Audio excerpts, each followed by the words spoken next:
Assalomu alaykum, yaxshimisiz? Assalomu alaykum, yaxshi rahmat. Men hozirdaman. Eshitaman. Aka, uni momosi nima bitta bilib bering, pul bo'lsa dardi pulni beraman. Kimni? O'sha Shahnozani.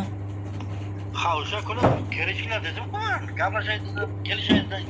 Men hozir unga gapirsam, u sen tarafdan yon bosadi deb o'ylaydi-da, ukagina. Yo, bilaman akajon, nech pul beray, o'shani aytsim beraman.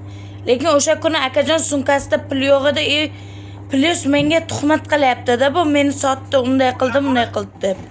Sumkasini berding-ku. Shunday, xo'p. Sen meni unga qaysi kim aka uni sim karta yo'q deb o'tirsa bo'ladi. U iflos hammani aldayapti, akajon, ishonmang, men to'g'risini aytyapman. Onamni haqorat qilgandan keyin men urdim. Hozir menga unday gapni gapirsam, bordi, men 100 so'z aytaman senga. Sen tarafdan yon bosyapsan deb aytadi-da, men o'zim gapni boyla. Dadang telefonni so'rab, telefonni berdim. Yo, telefoniga telefon qildim, akajon, 100% u nomer emas. Telefon qildim, Shahnozaning nomeri emas deb bitta erkak ko'taryapti. Mana daftarda yozib qo'yadi, tushundirish xatiga yozib olgan nomer bitdi. Akajon, bu ikki xil gapiryapti-da, o'rtada meni ham kuydiryapti bu.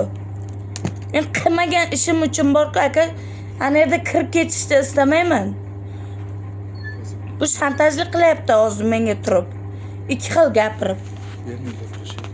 O'sha kuni ham ko'ryapsan, bir 700 ming so'm edi, bir 500 ming. Shunday aka, yopdi qilib yuboring, iltimos jon aka yordam bering. O sudda endi yopamiz deb hozir endi ikki qolaymi, ama aytdim. Kelishsak, mana gaplashay dedim o'sha kuni. Yo, O'tkir aka, men boya gaplashdim-da u bilan. U nomer emas, Navoiyskiy nomer chiqyapti. Navoiyskiy nomerda aldayapti-da. Men aytdim, "Muddoi nima?" dedim. Aka dedi, "Pulni bermadingiz-ku qolgan" dedim. "Qolgani nech pul?" dedim. 110 ming deyapti.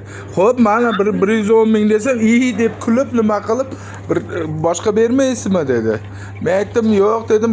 "Nima, muddoi nima ayt" dedim. "Nima qil" dedim. Qo'li bilan ko'rsatyapti-da, ikkini ko'rsatyapti. "Nima" dedim, "Beraman" dedim. "Faqat hozir emas." Ha, 200 dollar deganday qildi-da.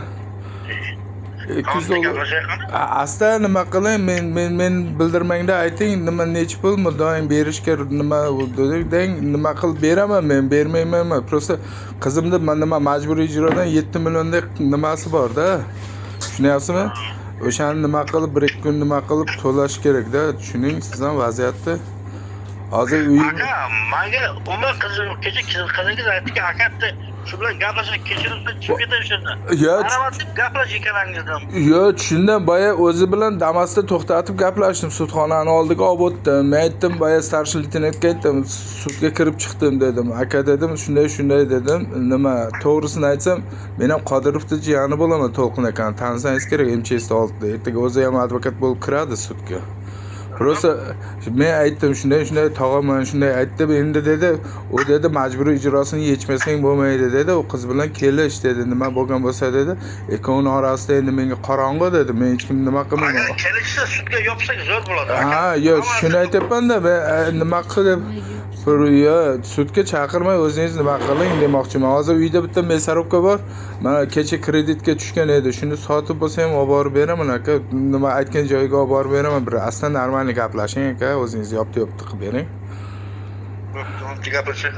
Ha, bitta qarshi arizani olib nima qilib, asta o'zingiz chiroyli qilib bering aka. Men ham begona emas, biron kun qaytaraman aka.